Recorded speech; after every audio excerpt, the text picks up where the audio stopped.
Educa TV apresenta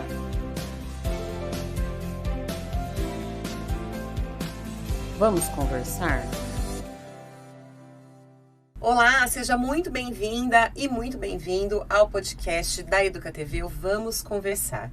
Esse é um espaço de aprendizado, de reflexão e de diálogo, porque a gente acredita que é conversando que a gente se entende. E hoje a gente vai falar sobre maternidade e sobre os novos arranjos de família. Para isso, tenho aqui nessa mesa, tenho o prazer de contar com 3 participações muito especiais, da socióloga Camila Massaro, muito obrigada pela presença. Obrigada. Da supervisora educacional e escritora Margarida Montejano. Obrigada, Margarida. Eu que agradeço o convite, Lilian. E também da professora e escritora Tânia Alves. Muito obrigada, Tânia. Eu que agradeço. Prazer imenso estar aqui com vocês. E eu fiz umas apresentações muito simples, porque vocês têm currículos muito bons. Eu gostaria, então, que vocês falassem um pouquinho mais de cada uma de vocês e como cada uma de vocês se relaciona com esses temas. Quem quer começar? Tânia? Então, vamos lá. Bom, então, eu sou Tânia, eu sou professora de educação infantil da rede municipal. Eu sou articuladora do programa MIPID. Eu sou mestranda da Unicamp, da Faculdade de Educação. E eu sou escritora, escrevo literatura infantil, escrevo na perspectiva das relações raciais, a educação para as relações raciais. E falar sobre maternidade, para mim, é super importante, principalmente porque, por exemplo, eu começo a escrever a partir da relação com a minha filha, a partir do momento em que eu começo a olhar para ela e a gente tem algumas questões que atravessam, né, as relações raciais. Então, o meu processo de escrita começa assim. Então, a maternidade está intimamente ligada com o meu processo criativo. E aí, a partir das relações que eu estabeleço com a minha filha, de como educá-la, né? Eu e o meu companheiro, o pai dela, a partir do momento que a gente olha para ela e pensa nessas relações, de como é que a gente educa essa criança dentro de uma outra perspectiva, de uma menina negra, de uma menina que sabe se posicionar. E assim a gente vai construindo com ela uma outra perspectiva de educação para ela. Muito bom. Margarida. Então, eu sou Margarida Montejano, né? E trabalho na rede municipal desde 2009. Sou supervisora educacional e atuo, não é, com a formação das pessoas, dos professores, monitores, equipe gestora, a partir da minha prática educativa, que eu considero a supervisão uma prática educativa e formativa o tempo todo, e não aquela supervisão de polícia, de vigilância, mas uma supervisão voltada para a formação das pessoas com quem eu convivo. E além de atuar na rede municipal como supervisora, eu sou escritora, não é? E poeta. E a personagem, né, que vincula-se às minhas produções é a mulher.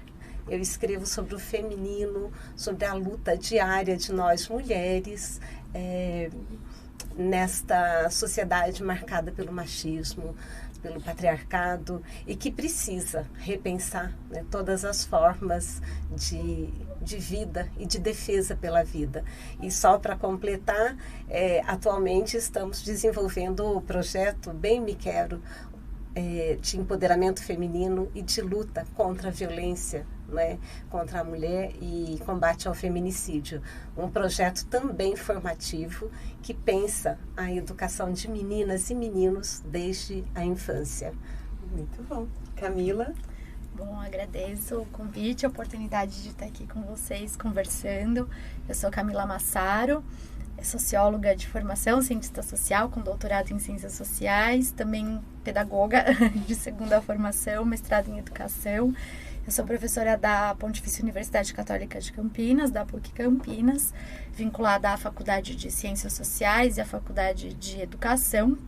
E venho desenvolvendo, desde o ano de 2020, um projeto de extensão universitária que se chama Projeto Vínculos. E eu acho que é aí que eu consigo contribuir para essa discussão, porque a gente vem trabalhando com familiares de pessoas privadas de liberdade, né? E também com egressas e egressos do sistema prisional.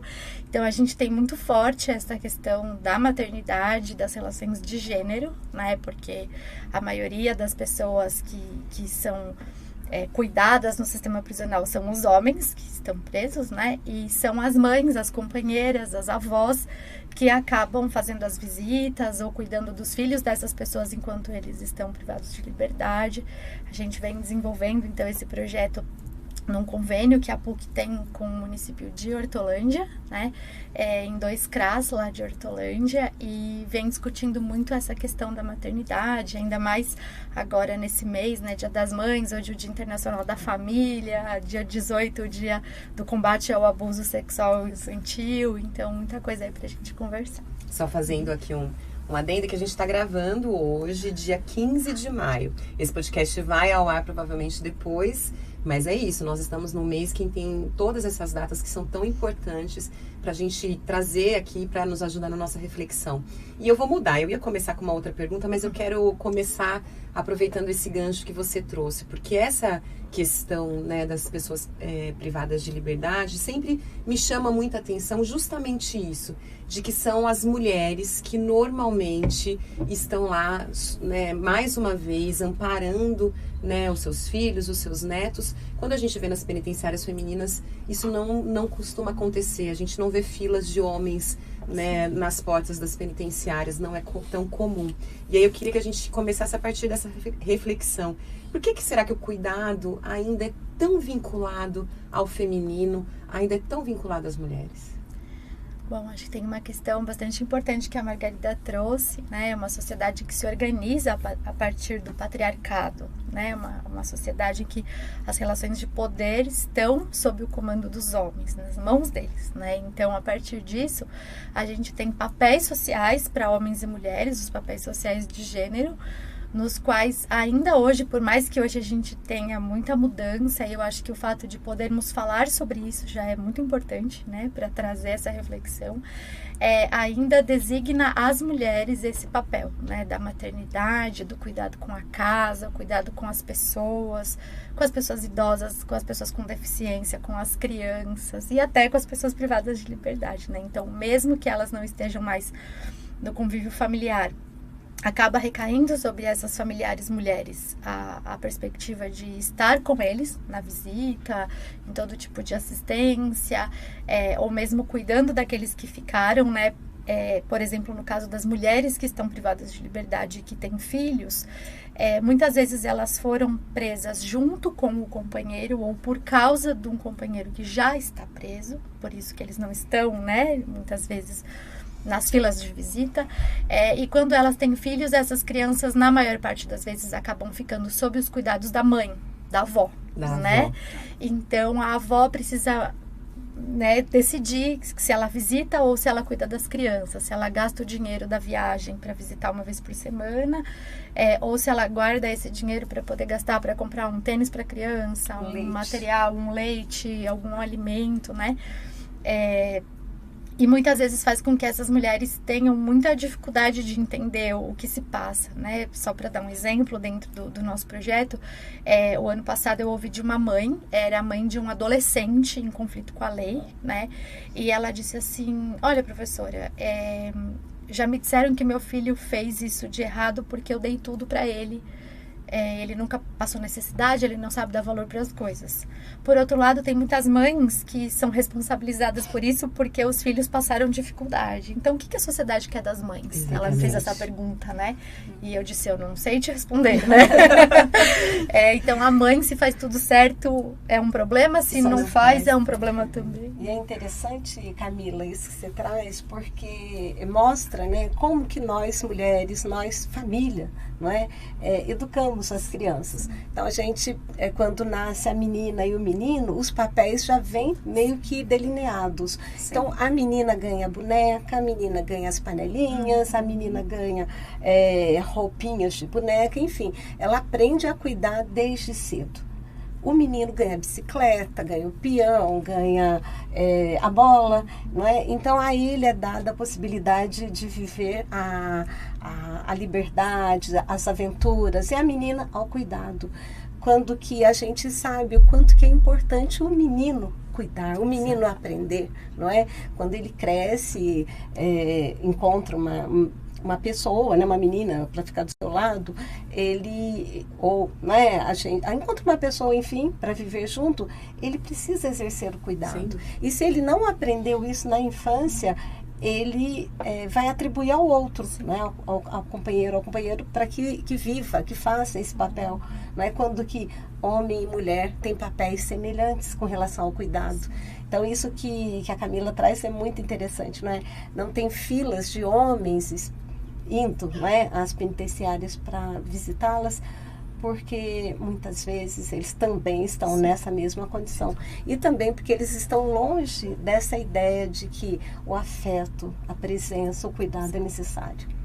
E aí eu penso, né, trazendo tudo isso, pensando na educação da minha filha, enquanto professora de educação infantil, o quanto é importante a gente não pode, a gente não deve delimitar papéis, espaços, lugares onde a menina pode, o menino pode.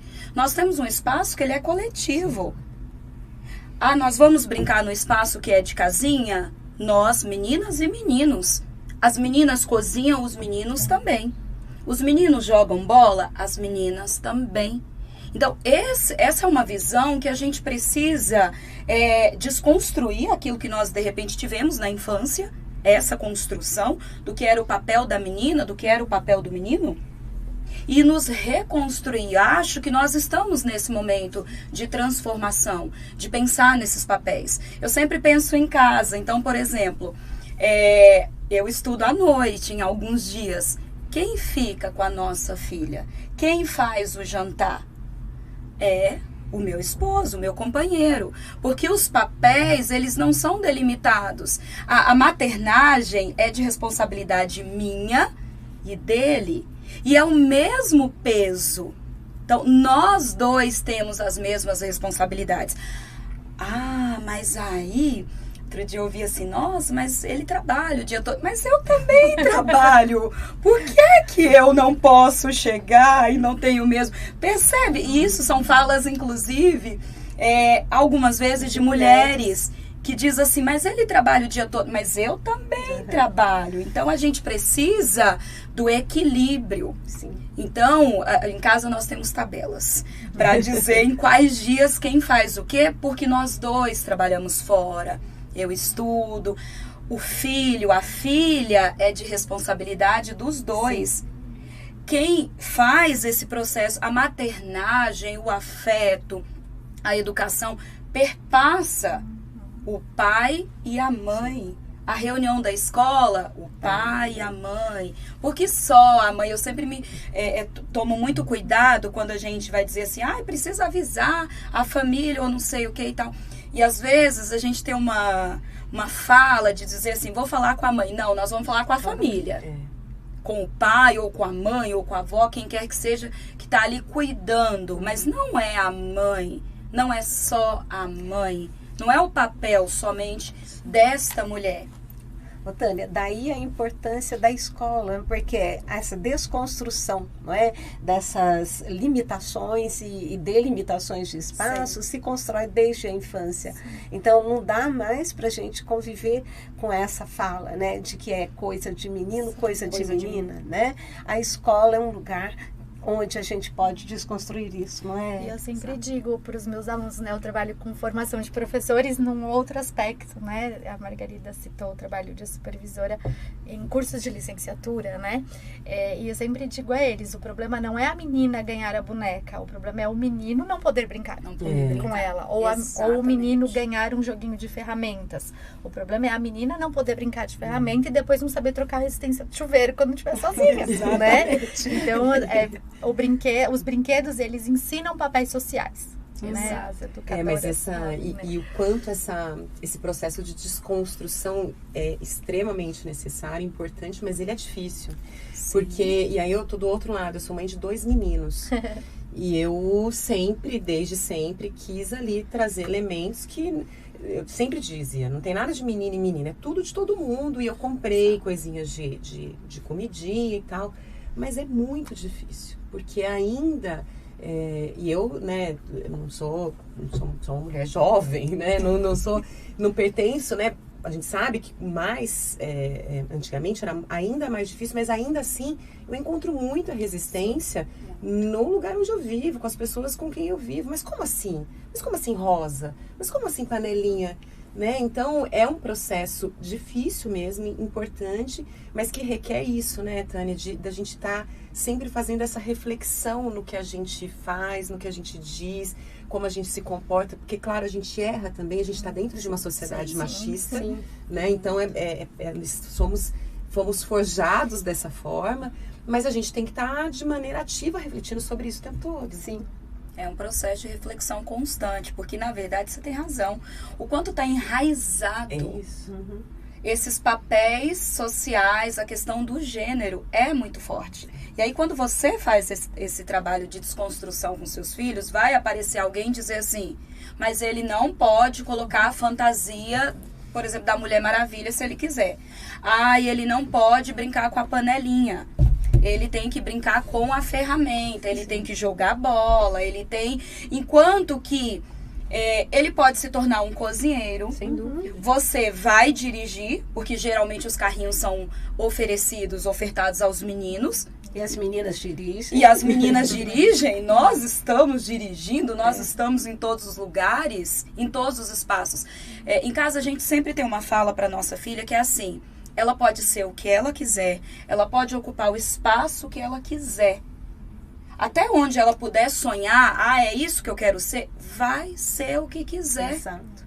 Você sabe que lá em casa, nós somos, eu, meu esposo e 3 filhos, né? E 2 rapazes e uma moça. Então, a gente vive isso também, não é? Mas eu queria dizer que, apesar desse preconceito, desse tradicionalismo, não é, nas gerações, as gerações que estão vindo, eles estão muito mais evoluídos que nós. Sim.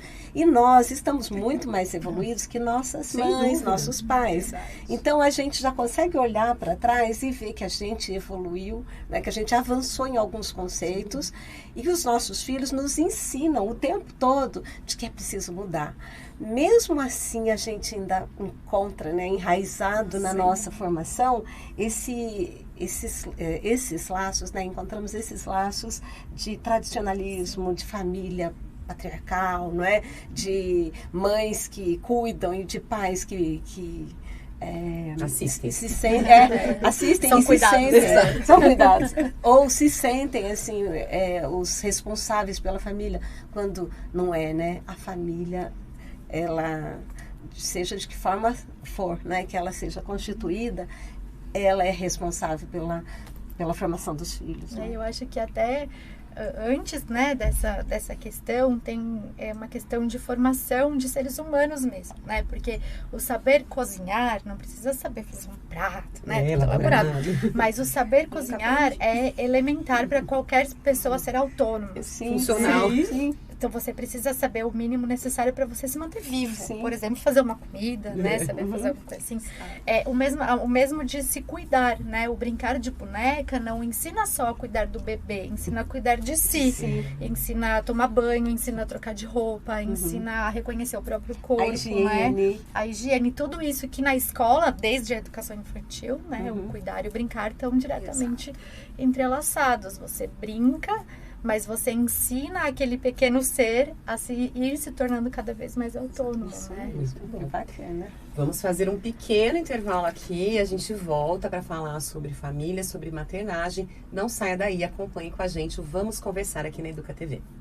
Vamos conversar?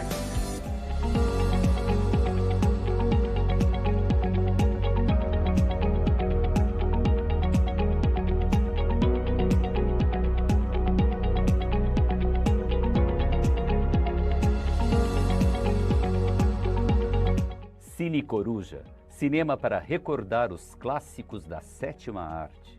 Acompanhe a programação diária da Educa TV Campinas, um mundo de conhecimento para você. Vamos conversar? Estamos de volta com Vamos Conversar hoje aqui falando sobre maternagem, sobre família, e a gente terminou o outro bloco, né, falando sobre os cuidados, sobre a importância das pessoas, né, das crianças aprenderem sobre cuidar desde o início. Eu queria trazer uns dados para a gente falar um pouco agora sobre esses novos formatos, nem tão novos, né, porque na verdade sempre existiram, mas que agora a gente fala um pouco mais sobre isso. Do DIEESE, da PNAD contínua, que fala sobre os arranjos familiares, né? Houve uma queda no arranjo, por exemplo, casal com filhos, que é essa coisa que existe um pouco na nossa mente, né? Mãe, pai, filhos, que passou de 43,8% para 40,2% entre o terceiro trimestre de 2019 e de 2022. Os casais sem filhos passaram de 18 para 19, ou seja, aumentaram. E o que mais chamou minha atenção, né?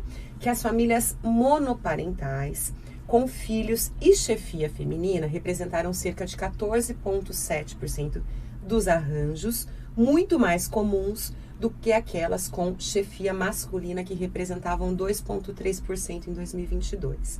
Por que eu trouxe esse dado? Justamente porque não existe, embora a gente também tenha aprendido isso no nosso processo, né, de construção cultural, essa família mãe, pai, filhos não existe já há muito tempo, na verdade.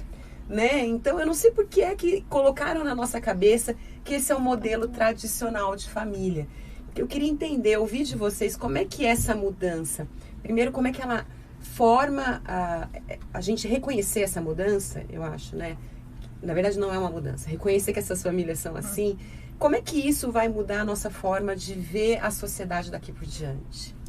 Olha, eu acho que tem uma questão bastante importante para a gente pensar, e que, se eu não me engano, junto a esses dados da PNAD, do IBGE, também tem um dado que, dentre essas famílias monoparentais femininas, 62% delas são chefiadas por mulheres negras. Isso. Né? Acho que é isso, né? Aqui fala que 75 milhões de lares que foram ouvidos, 50,8% tinham liderança feminina, o que corresponde a 38 milhões, e a masculina 36,9%. Não tá aqui, ó. As mulheres negras lideravam 21,5 milhões, 56%. Né? Então, assim, eu acho que essa é uma questão importante para pensar. Por quê? Porque quando a gente reconhece que essa é a família tradicional brasileira, exatamente, né? E não aquela que nos colocam como padrão, a gente precisa pensar que uma família chefiada unicamente por mulher, ela demanda, para que ela funcione, apoio, né?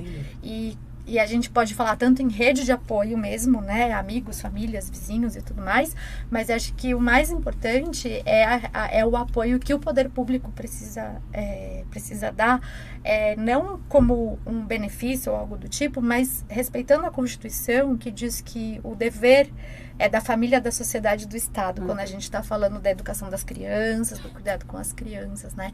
Porque uma mulher que está sozinha, chefiando o seu lar e precisa trabalhar, ela precisa que as crianças estejam seguras na escola, na creche, e quando não tem a creche integral, né? E quando essa mulher trabalhar até a noite, a creche fecha às 5, né? O que a gente faz com essa criança? Onde a gente coloca essa criança? Dentro dessas famílias, aquelas famílias que têm pessoas que necessitam de um apoio maior de cuidado, como pessoas com deficiência, pessoas idosas.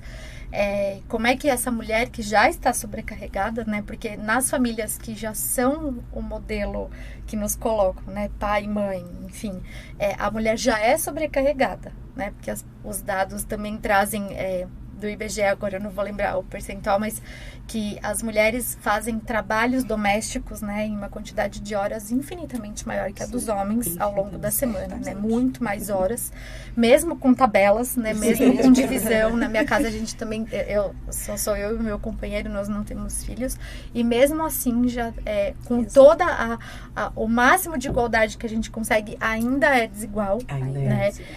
Por mais que a gente converse muito sobre isso, enfim. E aí, quando essa família é composta pela mãe, ou às vezes pela avó, às vezes essa mulher que chefia o lar é a avó, né? Ela precisa desse apoio, né? Que está para além das suas possibilidades. Então, eu acho que é muito importante a gente pensar em políticas públicas né, que alcancem essas famílias, né, pensando nas suas especificidades, em relação a crianças pequenas, em relação a pessoas com deficiência, em relação a famílias que têm uma pessoa idosa que precisa de cuidado, né? Eu acho que é muito importante a gente pensar nisso. E Camila, você trouxe uma questão interessante no começo da sua fala, no outro bloco, que você dizia que a mulher erra, né, e é responsabilizada pelo erro. Se ela acerta, ela é responsabilizada também. Ou seja, não tem um modo certo de fazer. Né? E não tem um manual que ensine a gente a ser mulher nesse mundo, não é? Onde as responsabilidades recaem sobre nós, assim, de uma forma unilateral mesmo, não é? Então, quando a gente se depara com esse indicador, não é, de 56,5, é isso? 50,8 são mulheres e entre essas famílias, 56 são mulheres negras. Então, 56%. E aí nós nos deparamos, não é, com uma situação mais grave ainda, devido ao preconceito, né, a grande marca dessa sociedade nossa nos dias de hoje. Então, a mulher, ela assume sozinha a responsabilidade da família e ela não gerou essa família sozinha, né? Então tem uma questão muito séria aí. Os homens, né, precisam rever seus papéis junto a essa família. A responsabilidade pelos filhos não pode ser atribuída somente às mães, somente às mulheres, não é? E então eu creio, como vocês, não é, que precisamos de uma rede de apoio, precisamos de políticas públicas que ajudem, que auxiliem, não que forneça, né, simplesmente situações ou coisas ou objetos que ajudem as mulheres nessa condução, mas que dê a elas condições, né, físicas, psicológicas, né, estruturais, para que ela consiga avançar, já que essa é a nossa realidade. E também a questão da educação dessas mulheres, né, de uma formação educacional, que faz falta na hora de procurar um trabalho, na hora de se estabelecer profissionalmente. Então, é preciso que as políticas públicas olhem para essas mulheres, né, com muita urgência. E aí eu queria só complementar essa questão do racismo, né, que é gritante, e a gente sabe dos índices, né, de feminicídio que a gente tem assistido no Brasil, que a gente tem diariamente acompanhado, né, que a grande parte, né, grande percentual de mulheres que morrem, não é, por conta do machismo estrutural, por conta do racismo, são mulheres negras, pobres, não é, e sem escolaridade. Então vejam, se a família está, né, a grande parte da família está sob responsabilidade dessa mulher, é preciso que a sociedade se reveja, né, que é uma responsabilidade de homens e mulheres, para que a gente possa inverter esse quadro. Não que queiramos, né, que a família seja tradicional, sim, que a gente conheceu, mas que se a família tem essa composição ou outras formas, né, de existência, que elas tenham condições, né, humanas de vida, né, para que crianças cresçam, né, que novas formações de gerações se deem de uma maneira saudável e para que elas tenham novas perspectivas, né? A gente sabe que as mulheres negras e pobres, elas são, infelizmente, né? A gente percebe que historicamente são sempre as mais prejudicadas, né? Elas estão na base. Exatamente. Então, quando a gente pensa no corte ali, quando a gente pensa na questão social, raça, classe, gênero, quem é que está na base da pirâmide? São as mulheres negras. Elas são as últimas. Então, primeiro você tem o homem branco, a mulher branca, o homem negro e a mulher negra na base da pirâmide. É ela quem sustenta essa pirâmide. Então, quais são as condições de vida que essa mulher tem? O que lhe foi ofertado de educação, de saúde, de quais foram os lugares que essa mulher conseguiu ocupar, né? Quando a gente pensa nessa mulher que é a mãe, que levantou às 4 da manhã ou às 3, deixou mais ou menos ali espaço organizado para os filhos, foi trabalhar para chegar 8 da noite, às vezes. Quem cuida dessa mulher? Quem acolhe essa mulher? Isso é muito sério quando a gente pensa nesse viés social. E muitas vezes Cadê a rede de apoio para essa mulher? E muitas vezes esse trabalho em que ela sai de madrugada e volta de noite é um trabalho informal, é um trabalho, né, que ela não tem direitos trabalhistas, é um trabalho que é mal remunerado, então ela precisa trabalhar em 2, 3 lugares, ela precisa se sobrecarregar nessa jornada de trabalho. Muitas vezes na esfera do cuidado, e isso é muito contraditório, né, porque a maior parte das mulheres... a maior parte dos serviços de cuidado são feitos por mulheres que deixam os seus sendo cuidados por outras pessoas para cuidarem, né, da família de alguém, do lar de alguém. A gente sabe de onde vem, né, historicamente, de onde vem esta mulher negra fazendo esse trabalho na casa do outro. E aí, que tempo essa mulher, Margarida mencionou sobre educação, que tempo essa mulher consegue para estudar? Sabe o que me veio à mente? Na pandemia, no começo, né, da pandemia, quando a gente assistiu aquele grave, né, acontecimento do menino, a mãe do Miguel, né? A mãe que vai com o Miguel para o trabalho, não é? Porque ela não tinha escola, a escola estava fechada, e ela vai para cuidar, né, da outra família e ela perde o filho. E é muito esse caso, de fato, ele é muito representativo, porque inclusive ela tinha descido para cuidar do cachorro. Para cuidar do cachorro da patroa. Enquanto o filho ficou desprotegido, né? Exatamente. Olha aí, o papel da mãe, o papel da mulher, o papel da trabalhadora, daquela mulher que não tem opção, não é? Eu não tenho onde levar meu filho, deixar meu filho, eu levo comigo. E acho que eu acho que tem uma a vida coisa, dele em risco. Tem uma coisa mais séria ainda, né, nesse caso que você traz, Margarida, que é o fato de que muitas pessoas disseram, né, porque tá vendo, a escola tá fechada na pandemia, ela teve que levar, mas ninguém questionou o fato de por que ela estava indo trabalhar na pandemia. Exato. Né, porque a primeira pessoa que morreu de Covid nesse país foi uma empregada doméstica no Rio de Janeiro, né, que os patrões vieram da Itália contaminados. Existem relatos de muitas trabalhadoras domésticas, principalmente babás, que tiveram que ficar na casa dos patrões, né? Praticamente confinadas em cárcere privado, né? Porque ou você fica ou você perde o emprego. Então, tiveram que deixar as suas famílias durante a pandemia. A gente não sabia direito, né? O que estava acontecendo. Tento me lembrar de 2020. Era tudo muito confuso, né? No meu trabalho, por exemplo, na PUC, a gente tinha espaços de suspensão de atividades a cada 15 dias. Então, nós passamos quase 2 meses, assim, a cada 15 dias a gente não sabia se ia voltar até se dar conta de que era uma coisa muito mais grave que estava acontecendo, né? Então, por que que as trabalhadoras domésticas tiveram que ir? Por que que os governadores decretaram a atividade doméstica como serviço essencial? Né? Isso está totalmente relacionado com o racismo que estrutura esse país, com a ideia de como que o trabalho doméstico é encarado, né? Quem é que executa esse tipo de trabalho. É a história do quartinho da empregada, que continua sendo. Enquanto a gente estava aqui, eu estou pensando no filme da Regina Casé, Que Horas Ela Volta. Então, é pra gente pensar onde estão as mulheres negras, em quais espaços elas ocupam, ainda estão no quartinho da empregada, os seus filhos estão aí sem ter o cuidado que poderia ter, porque essa mãe precisa cuidar dos outros para trazer o alimento para casa, na verdade. E como você disse, quem cuida dessas mulheres? Né? Em que momento essas mulheres são vistas, né? Em sua humanidade, com o seu direito de ser cuidada também. Na sua dignidade. A gente vai fazer mais um intervalo, a gente volta daqui a pouco para o último bloco, e o papo tá muito bom, não saia daí, a gente volta já. Vamos conversar?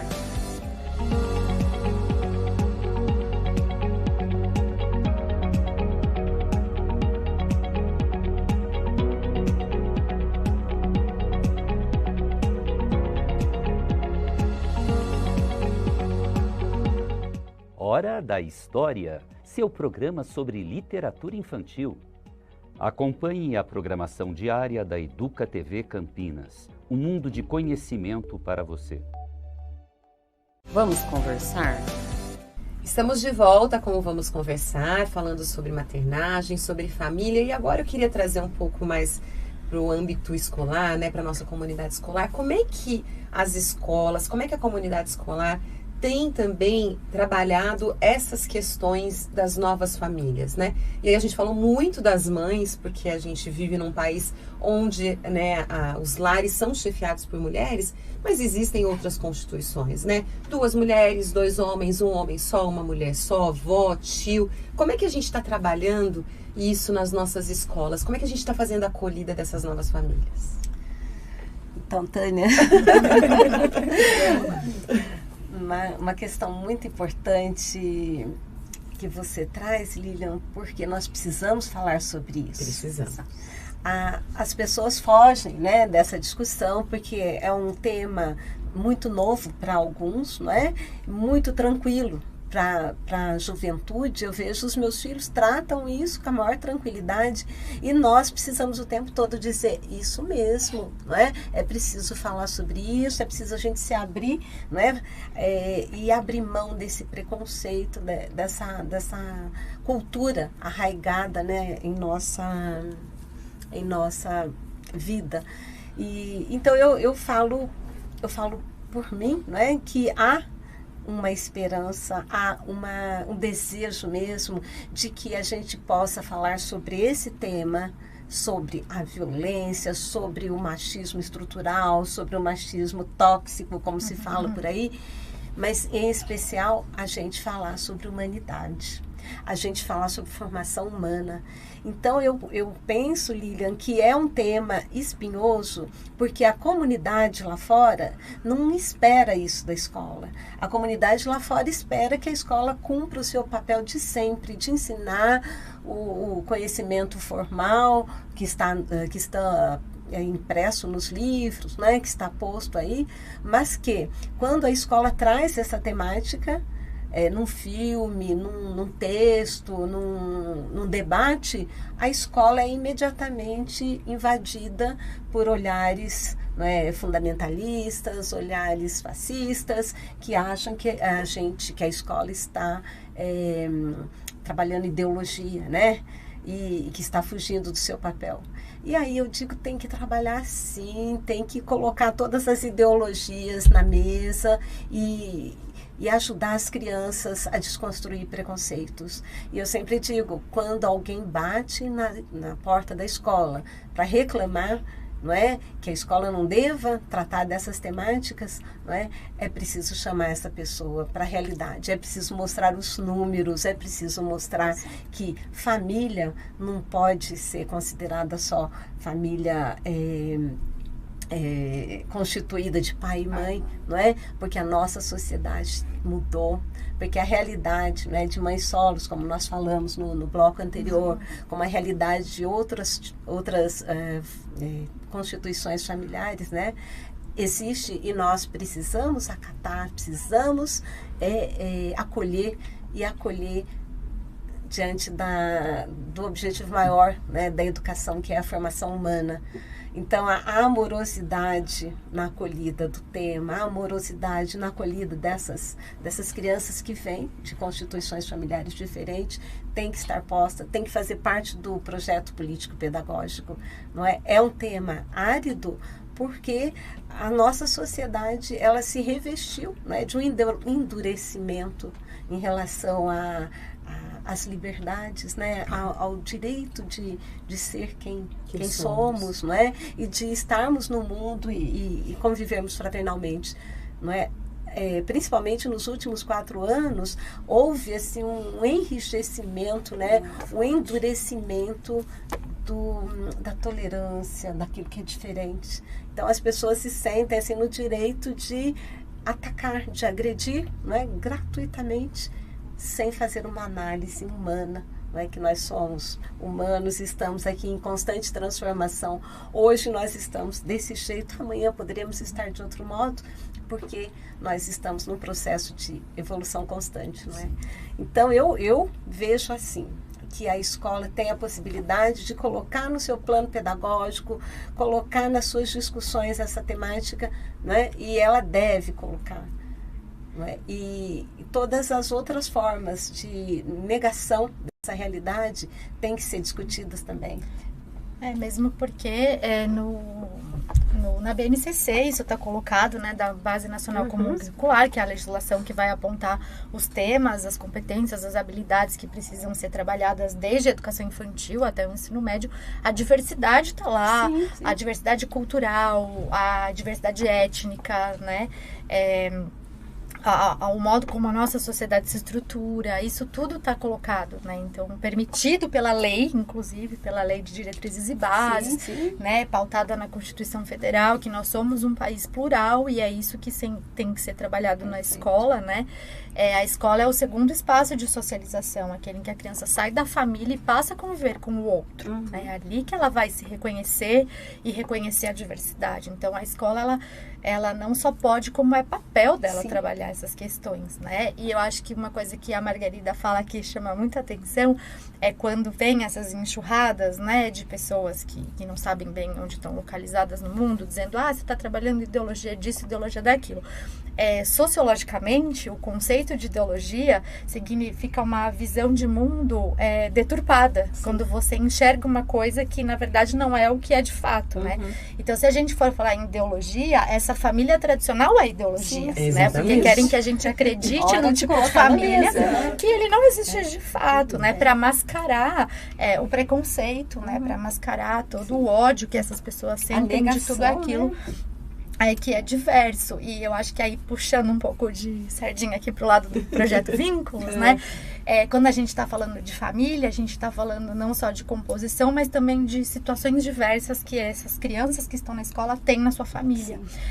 E a gente vem acompanhando em muitos momentos familiares que apontam o preconceito arraigado socialmente em relação à questão prisional, né? No modo como as crianças vão ser tratadas quando tem um pai, uma mãe, um irmão mais velho.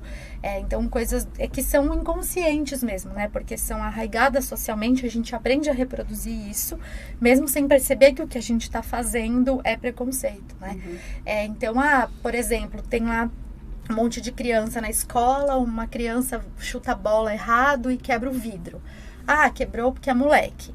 Se o pai desse menino tá no sistema prisional, também, filho de quem? Só podia ser isso. Não respeita os outros, não respeita o patrimônio da escola. Então, assim, são visões como se o fato de alguém cometer um crime, um ato infracional, fosse uma coisa genética, né? Que passasse de geração em geração biologicamente. E você já rotula aquela criança a partir de um erro que ela não cometeu. Né, a partir de um erro que foi um outro adulto, uma outra pessoa da sua família responsabilizando, né, aquela criança ou estigmatizando essa criança, ou mesmo no ambiente fora da escola, nas brincadeiras, nos prédios, na rua. Minha mãe não quer que eu brinque com você porque o seu pai está preso. Né? Então, como se aquela criança fosse fazer algum mal para outra, porque o pai dela cometeu alguma infração, né? Que a gente nem sabe qual é, né? Então, isso também acho que é uma questão que tem a ver com a família, né? E que tem a ver com a escola também estar atenta às diversas composições familiares, né?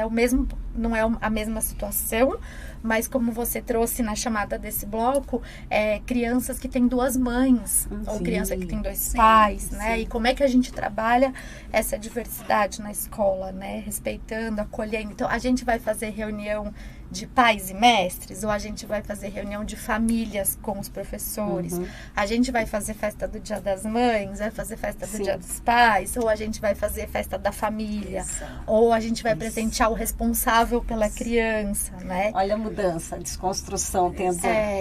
de incluir essas crianças. Semana, né? A gente, dia 17 agora de maio, nós teremos a festa é o dia de quem cuida de mim.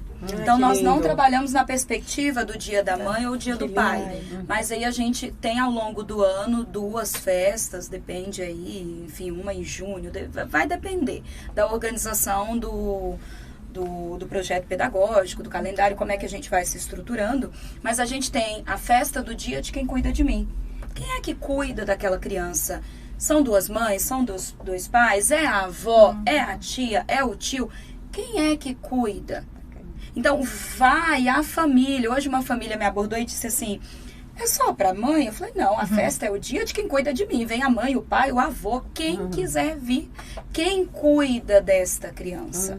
Vem pra escola para que a gente celebre juntos.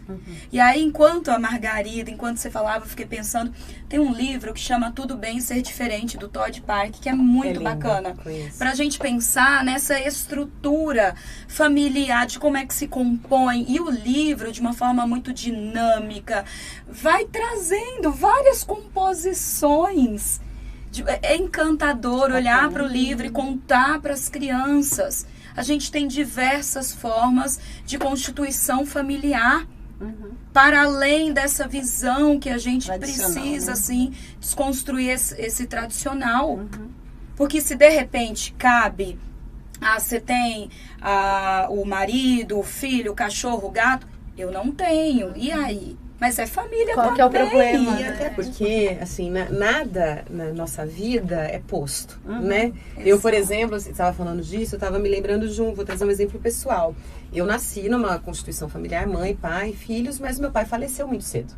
E aí, toda aquela coisa tradicional caiu por terra. Exatamente. Então, nada é posto, tudo muda a todo momento. E mais que isso, quando a gente precisa, eu sempre penso nisso também, né? Quando a gente fala de acolher as crianças, acolher as diferenças, a gente tem que ter um olhar empático para entender que também é nossa responsabilidade cuidar daquela criança. É verdade. Ô Lilian, você trouxe uma questão muito importante, né?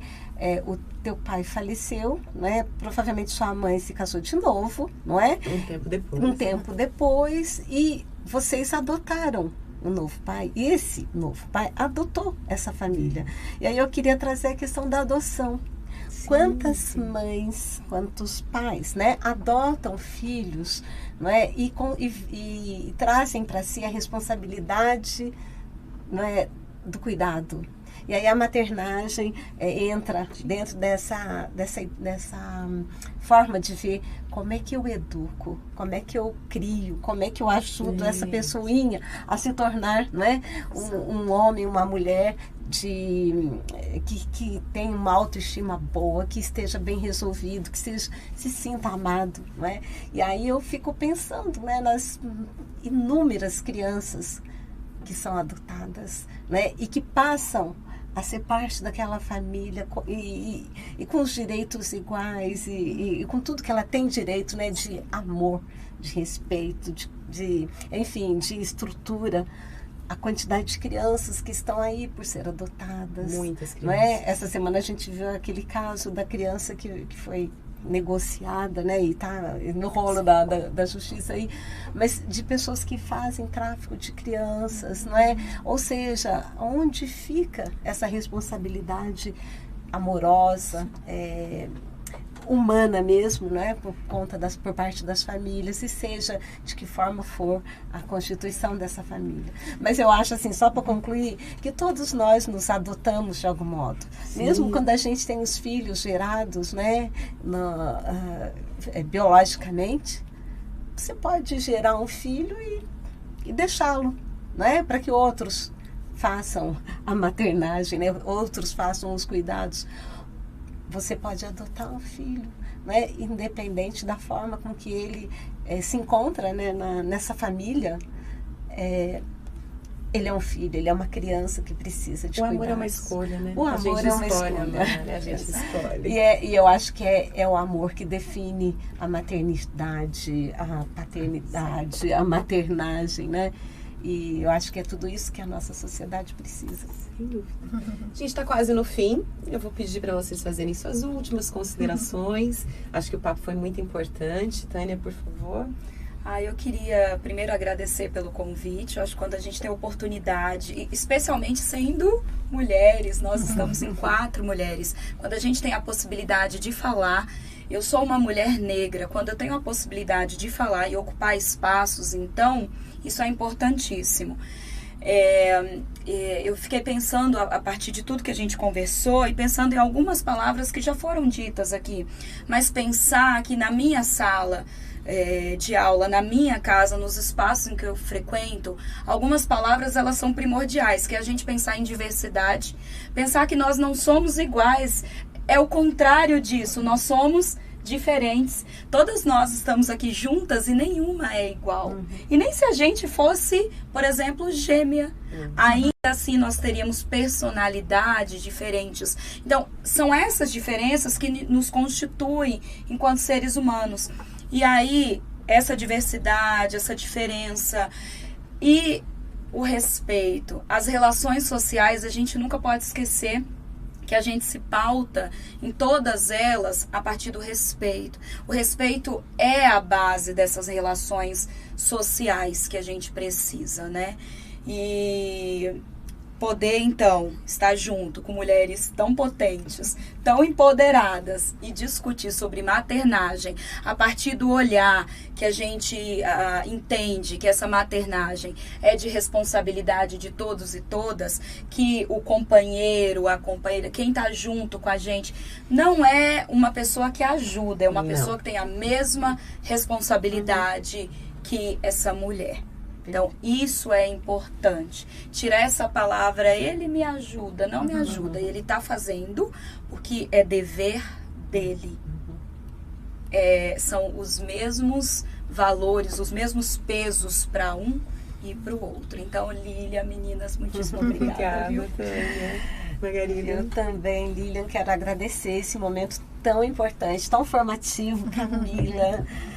Tânia, Lilian, que delícia, não é? A gente poder conversar sobre um tema tão sério, tão importante, não é? Num mês, não é? Que a gente comemora a família, comemora o Dia das Mães, né? Comemora todos os direitos assim do ser humano, porque se a gente pensar, né, que o futuro das gerações depende da forma com que nós enxergamos hoje, então esse tema vale ouro. E assim, cumprimentar a Educa TV, né, por esse espaço, esse podcast maravilhoso, que pode levar muito conhecimento aí para a população.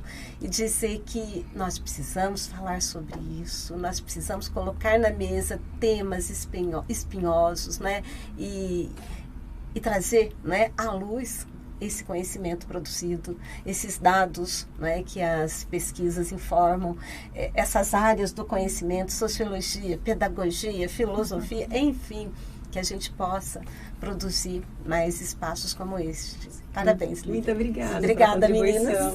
Você, Camila. Também quero agradecer muito, Lilian. Acho que muito legal mesmo a gente ter a oportunidade de discutir essas temáticas num formato tão gostoso, né? Que é poder conversar, poder dialogar, poder lembrar das coisas e fazer, né, o comentário. E também um formato que é acessível para muitas pessoas, né? Que vai ser transmitido aí para vários lugares. Então, de poder estar junto com outras famílias, com outras mulheres, trazendo reflexões, pensando junto, né, enquanto sociedade, escola, sociedade, o Estado, né, no caso da Secretaria de Educação aqui do município, a universidade, no caso da PUC, né, contribuindo também para que a gente possa levar essa discussão tão importante. E acho que é isso, o fato da gente poder falar sobre esse tema já é um primeiro passo para a gente conseguir superar e a dificuldade que a gente tem de entender que as nossas diferenças são aquilo de mais rico na humanidade, sim, né? Porque a gente não troca entre iguais, a gente sempre troca coisas que são diferentes. E que o grande problema é quando a gente transforma essas diferenças em desigualdade, né? Então, quando o fato de ser homem e mulher por serem diferentes, se tornam desiguais. O homem vai ter alguns direitos e a mulher outros, ou a criança e o adulto, né? Então, acho que é aí que a gente precisa trabalhar, né? Com a família, com a escola, com informação, para superar essa hierarquização das nossas diferenças, né? Então, agradeço muito o espaço e é isso. Muito obrigada a todas vocês e obrigada a você também que está acompanhando aqui com a gente o Vamos Conversar. Eu agradeço pela sua companhia, pela sua audiência. Continue acompanhando a nossa programação aqui no 12.2 para Campinas e as 49 cidades da nossa região. Siga também a Educa TV nas redes sociais. A gente se vê na semana que vem. Obrigada. Educa TV apresentou Vamos Conversar? Prefeitura de Campinas, Secretaria de Educação, Produtora Produtora Rio Brasil Digital. Educa TV Campinas, um mundo de conhecimento para você.